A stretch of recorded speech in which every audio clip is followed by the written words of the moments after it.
I'm Gabe Lullo, and welcome to the Do Hard Things podcast. We're talking to go-to-market leaders and entrepreneurs who have conquered the challenges, the hustle, and the grind.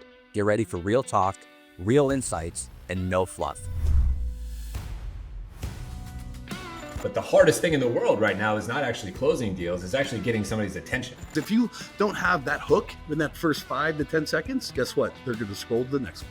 You need to go in and you need to make it sound like yourself. That's the biggest piece of the puzzle. And I promise you, we can all tell. The people that are trolls and the people that are haters never done the thing that you're doing. I love doing this podcast because I get a front row seat to some of the greatest minds in sales. Gone are the days of saying stay in your lane. When you're an executive leader and you're an enterprise-wide leader, there are no lanes. You've got to be partners. Curiosity is like when the type of questions you ask is sometimes the value that you bring. I need you to tell me when you're ready to buy or what you're ready to do.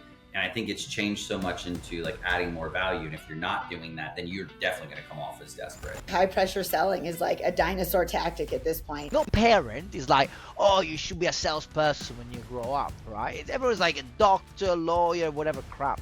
It's never salespeople. It's not your job to motivate people. It's your job to find motivated people. It's not cockiness. It's not arrogance. It's confidence knowing I know this and I know that I can help you. From where I started to where I am today is all because I learned how to sell.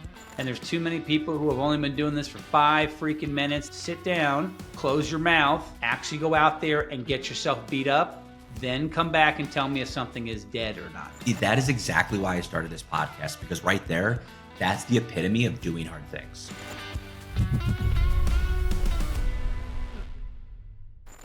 Welcome back, everybody, to the Do Hard Things podcast. I'm your co-host, Gabe Lullo, along with Lexi Graham, and I am super excited to be introducing our guest today, Alexis Scott.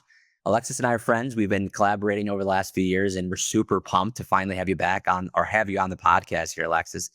For the guests and the audience, I just would love to have you hear a little bit about her story and her background. It's pretty awesome, and I can't wait to hear your origin story, Alexis. But she is a content creator like guru, right? She's a LinkedIn expert. She works very passionately and help other professionals market themselves into big opportunities. She builds brands, personal brands through organic content on LinkedIn. She's a ghostwriter as well. And she really focuses on that personal branding, strategic partnerships, influencer marketing. And she really empowers founders, CEOs, entrepreneurs, executives to really stand out from the noise and what's happening in this competitive, job market right now. She does have a superhuman power, and that's connecting with people authentically and building those long-term partnerships. And I can speak personally on that. We met on LinkedIn, and we've built a great relationship online and offline, starting with LinkedIn. So I can be a testimony there for sure. And she also blends her experience in sales and marketing.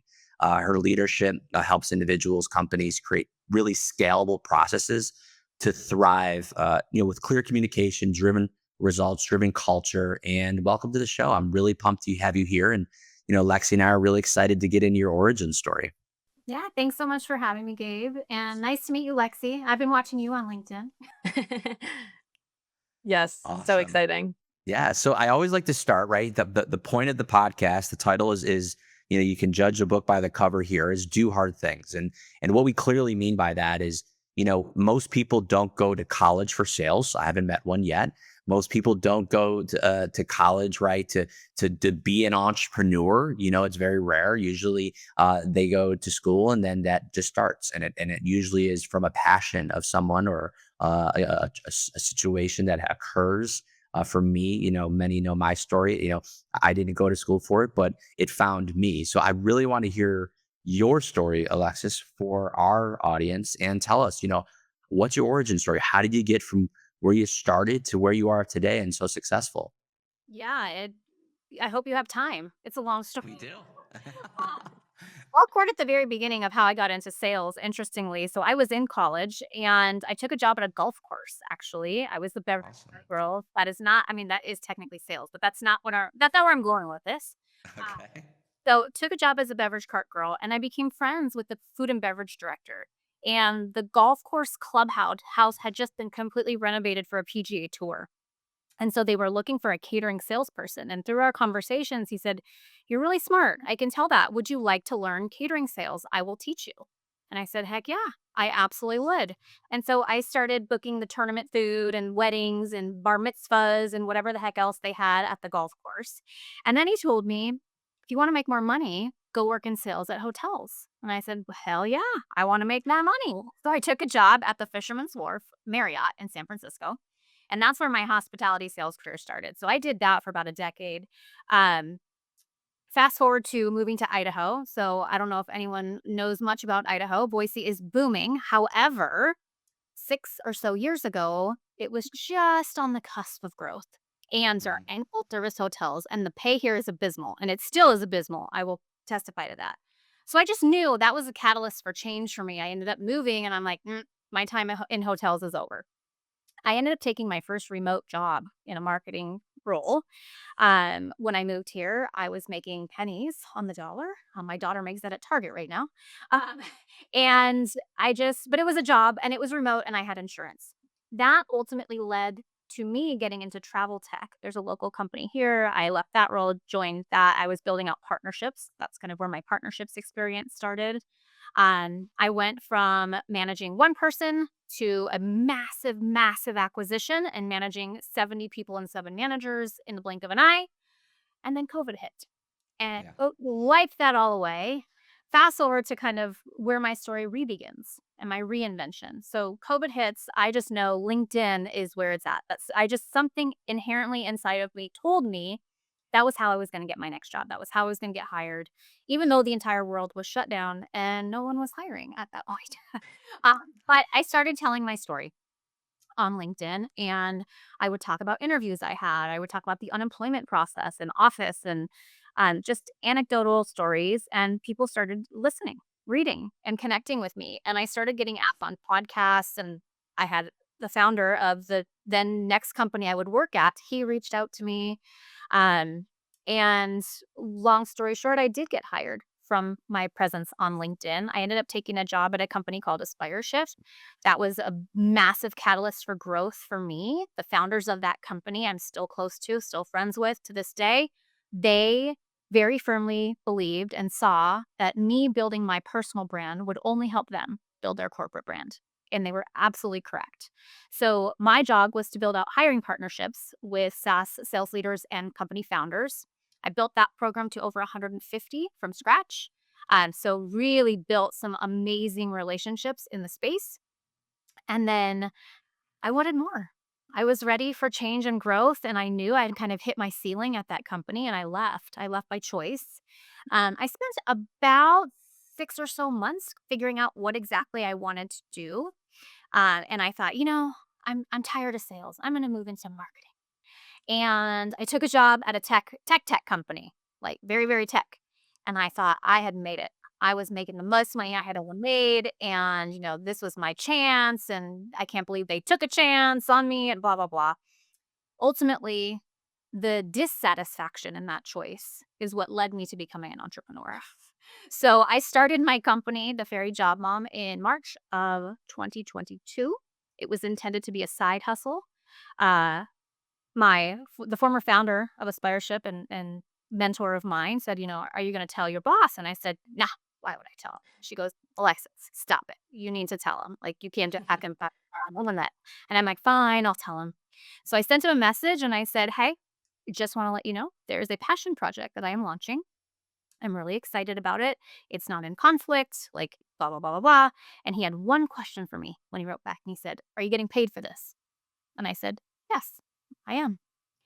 A week later, I had a magical meeting with HR on my calendar and I was let go, which ultimately was the very, very best thing that could ever happen to me. It didn't give time just financially. I was not prepared to be a full-time entrepreneur by any stretch. But it gave me the kick in the butt that I needed to get my life in order. And started building The Fairy Job Mom, which started out as helping I was just helping people get hired. I just let people get hired and connect to opportunities. So career coaching / resume / LinkedIn. What I did not anticipate was an evolution into ghostwriting And so everyone says, well, how did you get started? My clients find me. And it's kind of how the Fairy Job Mom started. And it is also how my ghostwriting started is people see me on LinkedIn and they ask to work with me. I'm very, very blessed and fortunate. And my first client actually found me. I've been with her for almost 2.5 years now. She's been with me a while before the Fairy Job Mom even. And then clients subsequently thereafter, they've all found me. But I like to say that the Fairy Job Mom feeds my soul and ghostwriting feeds my bank account. I love that. That's awesome. I love working with founders. I have a very entrepreneurial spirit in mind. And so for me, I love digging into their business, hearing their stories and how they got to where they are today. Like, if you think about it, it's just monthly learning lessons for me as a junior entrepreneur, learning from these business owners who have built incredibly successful businesses and who just don't have the time, energy, or want to sit down and write. And they trust me, which is like a massive, like, oh my God, I can't believe it. So it's been really incredible and business is booming. It's wild. Like people have got the memo that LinkedIn is where it's at. So I feel very fortunate to have hopped on the train a little bit early. Yeah, that's an amazing story. Yeah, so many questions come up for it. Love to hear so much more from it.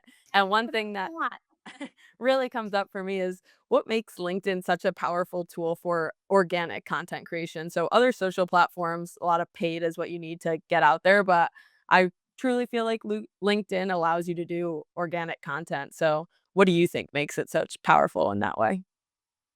I think it's an interesting social platform because yes, people are there to be social, but they're also there to do business and they're there to learn. So like, yes, I mean technically for like let's say Instagram. I learned from Instagram, right? But LinkedIn to me is different in the caliber of content, in my opinion. Like it's really text based. It's not about pictures per se. I know video is taking off right now, but like the reality is people go there to learn and to kind of showcase their expertise. So it's like this great water cooler of content and it connects you to people who will buy from you. Like you're there, probably you have a job, right? Or you want a job, or you're in an industry, or you're passionate about your career because it is career driven. Whereas Instagram, half of it is just, oh, it's funny, oh, it's cute, oh, it's, whatever. Like LinkedIn is so specifically career oriented.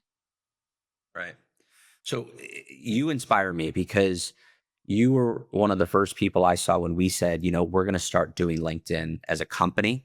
And we wanted to do LinkedIn right. And I think to your point, a lot of companies have been relying on LinkedIn's ads and just kind of like it's a billboard, right? It's just essentially it's a commercial. And what we started seeing is people like yourself who, you post pictures with you and your daughter, you post pictures, doing things, around town. Like, I know where you live. I've seen your family. I know what motivates you. I know you like hiking. Like, we've never met physically, but I know you and people like to buy from people. So I started posting pictures of my daughter and I, going go-kart riding or going to a concert on a Friday, or my wife and I, taking her to the, Harlem Globetrotter game or something like that. So it's like and you mentioned Instagram. So where does that blend look like for you? Because I think it's so important coming from you because I respect it so much. Like where do you balance personal, right? And that human brand for a founder? And then where do you bring in, again, we want to do business with people. We want to get people to buy from us. We want to make money here too, right? So how do you balance the I'm not a billboard, but I'm also not on Instagram. So where does that live? Because LinkedIn, you're right, is everyone's getting the memo. It's the place to be right now. So I would say I am a little bit extreme with personal information that I share. And it works for me, I think, for a couple of reasons. The first being, I am not new to this party. I've been building my audience for 5 years now. First, very unstrategically, and then very strategically. I mean, at first I was like, I remember this was back when I took the travel tech job. I remember when I first got my team, I was so thrilled. And I'm like, look, I got a team. And then I'm like, look, they're cool. Look, we had a con. Like it was just like random sporadic posts of me just being genuinely so excited about the work I was doing and the people I was working with. But people can feel that. They really can. And my goal at that time was not, I'm going to grow my network. I'm going to, become an influencer. Like, absolutely not. I was just purely excited.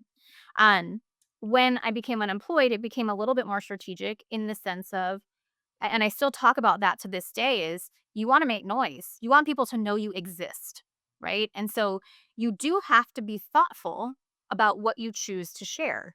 And I would say, for my clients, I tend to err more on the side of not corporate at all, but business related posts, right? Like, we're talking about their leadership skills, we're talking about their businesses, we're talking about different achievers.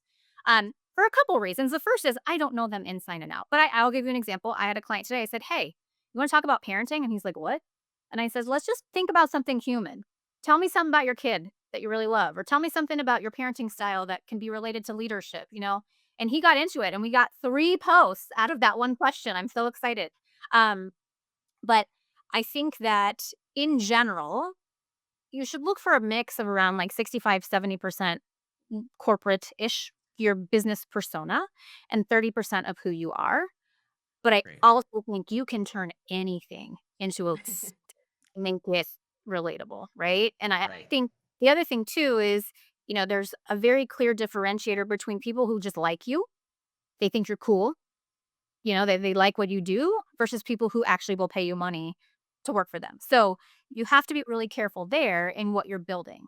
Um, I will tell you that 100% of my clients popped up out of nowhere. They had Right. never with my posts. They had never commented on my posts. All of a sudden, one day, I either got a DM or I got a calendar from my booking link on my website. And they had been following me, and they're like, "I want to work with her." They all said the same thing. "I've been following you for X amount of time. I like how you write. You're not boring. You're authentic. You are a great storyteller." So again, like, you have to just lean into who you are. I think that's the biggest piece of the puzzle. If you tend to be more private, that's okay. Nobody is telling you you need to post pictures of your children on the internet. Trust me. That is a boundary we all respect. But if you're like me and don't care and are so excited and proud and whatever, like, I just share. I share because I'm an oversharer.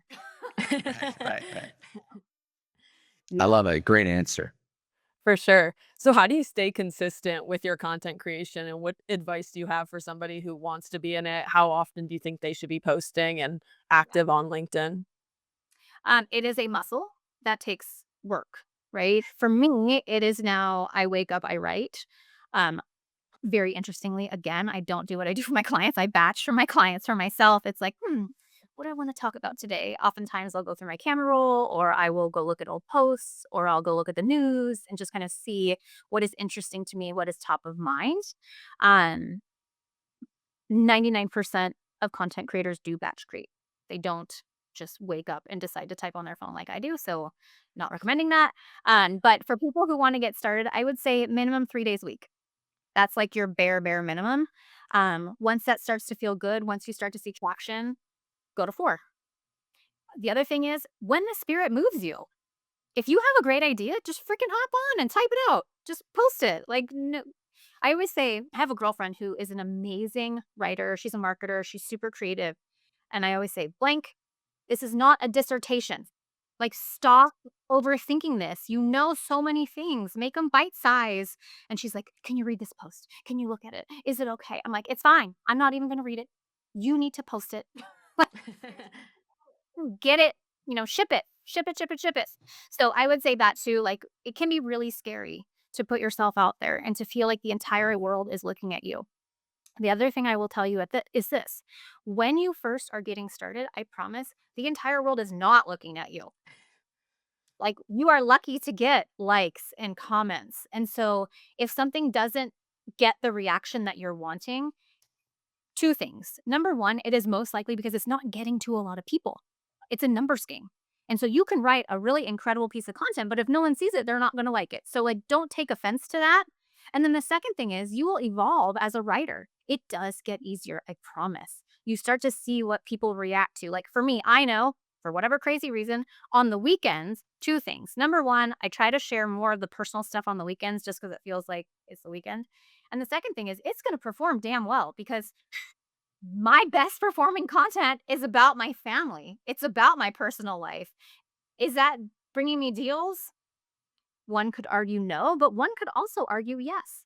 So, you just kind of have to weigh it all out. But yeah, it's a muscle. You just have to practice.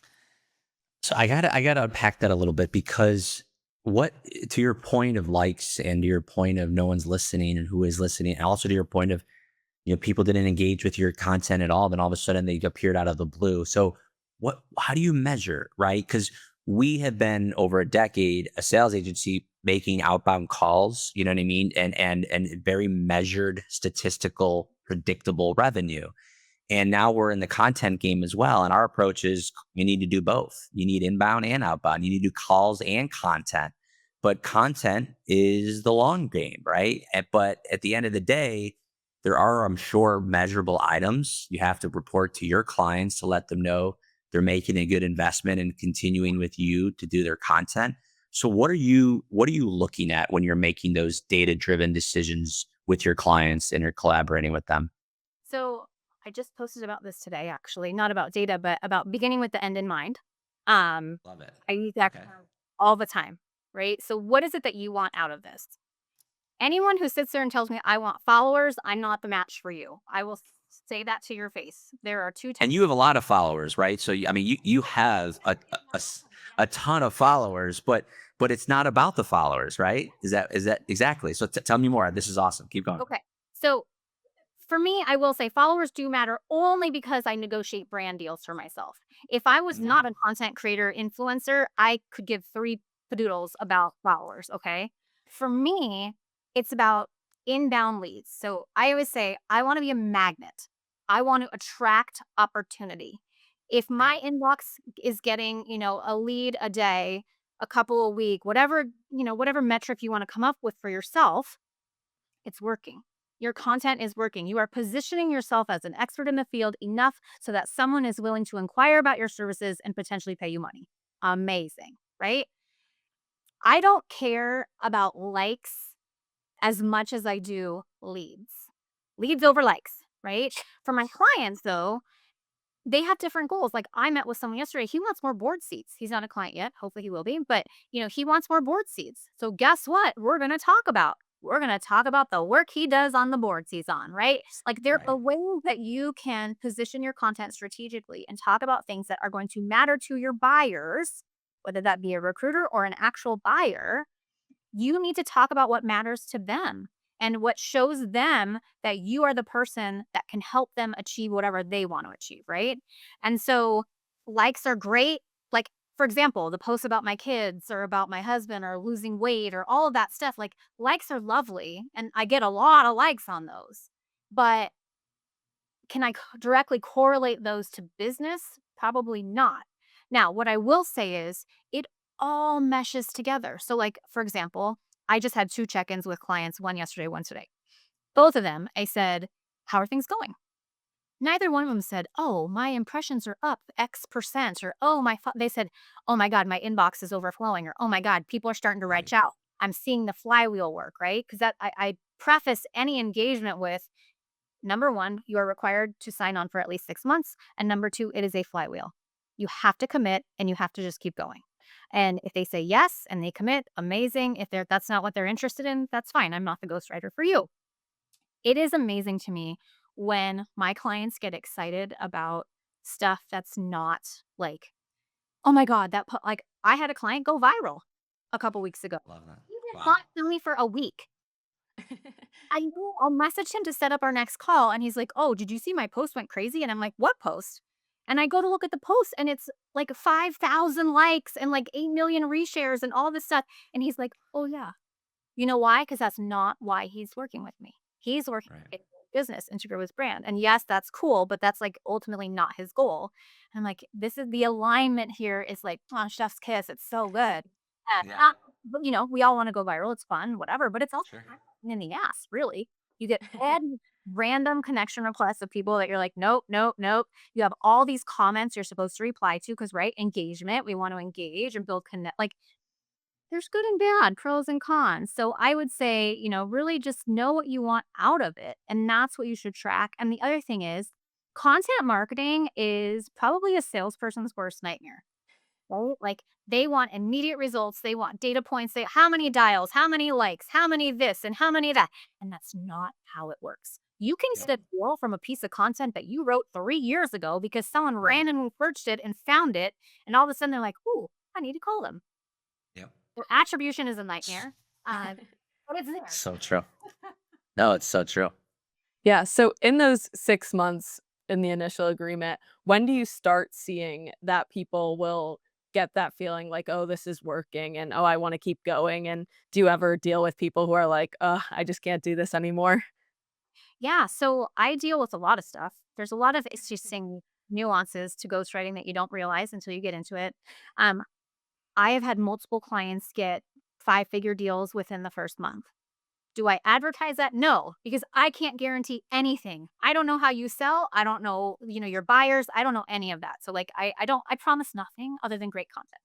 Um, I would say around the 3-ish month mark is when they start seeing the like actual traction pick up of like, oh, I used to only get X likes, but now I'm seeing more. Or, that's kind of the time, like give yourself at least 90 days to start getting that momentum going and in the practice. It also matters, how many days a week are you posting? Yeah. Are you engaging? Like there's so many external factors.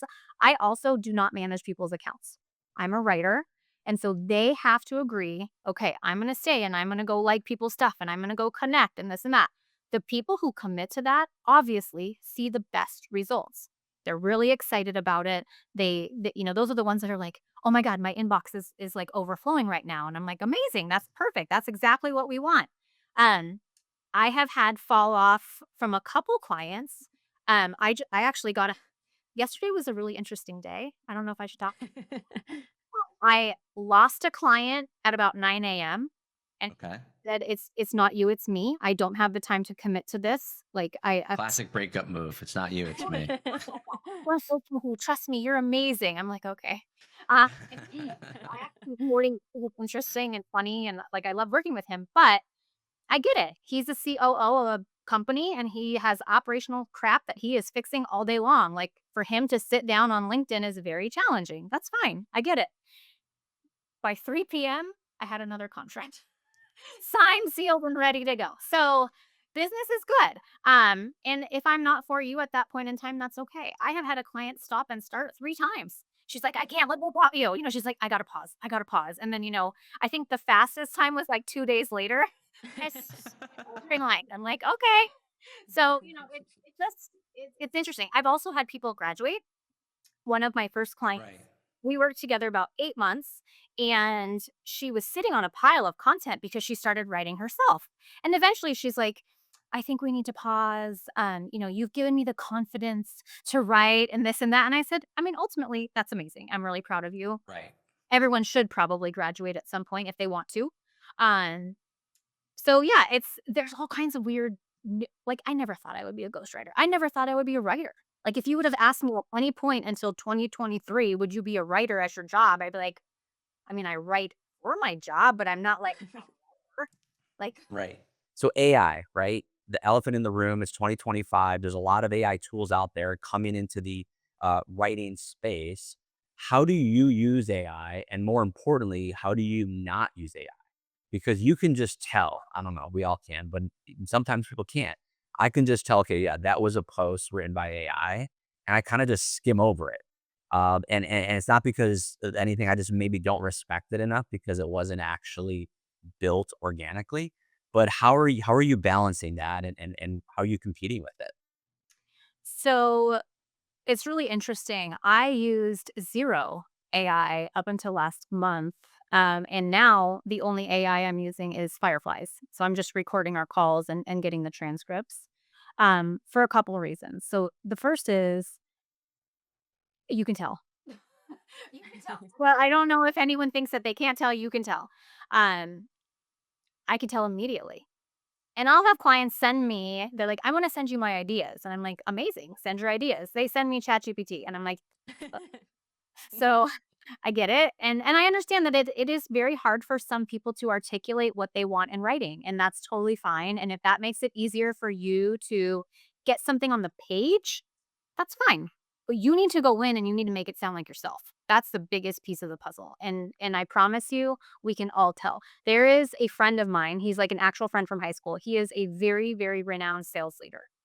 And when I see his posts, I will either message him and be like, "Hi AI, how are you?" In a ever evolving world or whatever it is, and he's like, "Shit, I should have changed that." I'm like, "Yeah, you should have." But even his post today, I'm like, at the end when it goes, "Because it's all about this or about that." Like, no. Um, but he doesn't have the time to write, and I guess he doesn't want to pay a ghostwriter, or they don't have the budget or whatever it is. So he's chugging along and he's making sure he gets content out. But we all know it's AI. For me, my clients pay me for my writing style. It is what attracted them to me to begin with. Um, and AI cannot, in my opinion, replicate that. Now, with that said, I have heard that you can train AI pretty dang close. And so I am in the process of like figuring out with myself first how I feel about this and if I want to try to do that. The other thing is for me as a writer, like my process, I interview a founder or executive and I ask them questions and I take furious notes. Like my client yesterday, she goes, "Damn, you type fast." I'm like, "I know, girl, you're talking and I'm right." um, I started using Fireflies for a couple of reasons. The first is I want to catch phrases, perhaps that I might not have caught as I'm typing. The second is business is booming. And at some point, I might have to hire a junior ghostwriter. And so I want to have the transcripts and that be part of my process already baked in so that I can scale accordingly if need be. Not if need be, when need be. Okay. Um, so, um, for me, that is a responsible way, I believe, to use AI. I also will use AI occasionally for content calendars. So if I'm stuck and I'm like, dang it, what should we post about? I'll say, give me 10 ideas of topics. You're a this in this industry, whatever. Um, and that will sometimes help kind of give me that spark that I need. But I don't use it to write. And you can call me high and mighty or stupid for wasting time or whatever it is. But I just don't believe that the results are as good with AI. I just don't. And I will die on that hill. And it's probably why some of my clients work with me. Love it. Yeah, totally agree. You can definitely tell 100%. What kind of content do you think has the most lasting impact on LinkedIn and where do you think the trends will go? So I think that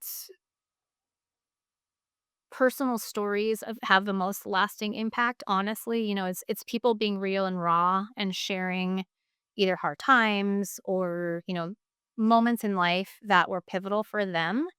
Those are kind of the ones that you really see blow up because they transcend like I'm an X in this industry doing Y work. Like it's more human to human. Um, you are not your job. You are not your company, even. I am not my company. I'm me. I'm a mom. I'm a wife. Yeah, I'm an entrepreneur, but ultimately, tomorrow I could wake up and say, I'm shutting my doors. I'm going to do this instead. So it's putting stuff out there that again connects people to you as a human.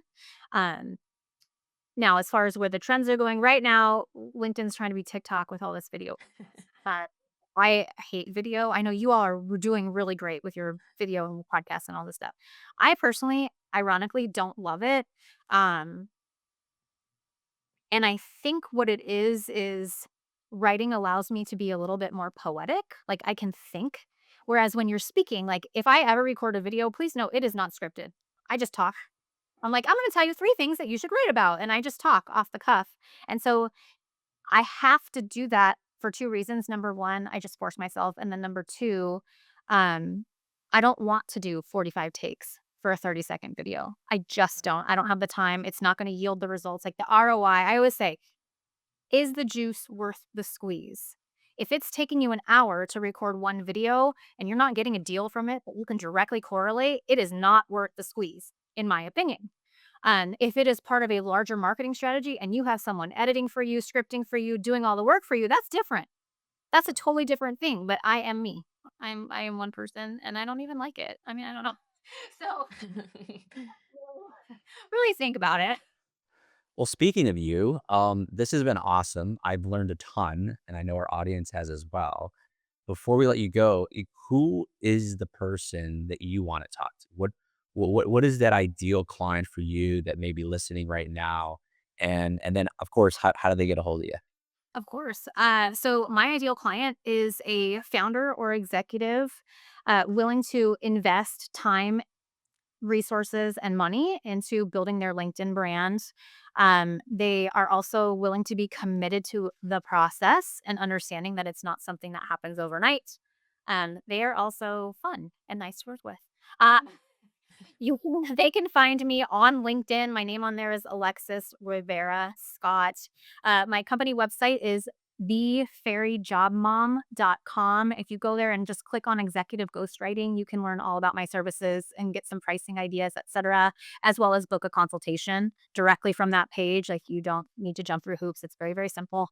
I will say ghostwriting is doing so well that I am doing a little bit of a brand growth reshuffle. I'm super excited. We are like coming so close to the finish line. But I am separating out my ghostwriting brand from the Fairy Job Mom. So the Fairy Job Mom is for job seekers, people who are looking for career branding. Ghostwriting is for people who are running companies, founding companies, what have you. So really, really excited. 2025. It's a great year. That's awesome. It's amazing. You're the best of the best. Alexis, we're huge fans of yours. Thank you for your content. You inspire us every day. Keep posting, you know you will. And for those who fit in her profile, reach out to her because she definitely could make you look great and make you sound great and make you sound like you know what you're talking about on LinkedIn. So thank you so much, Alexis, for your time. Thank you for having me.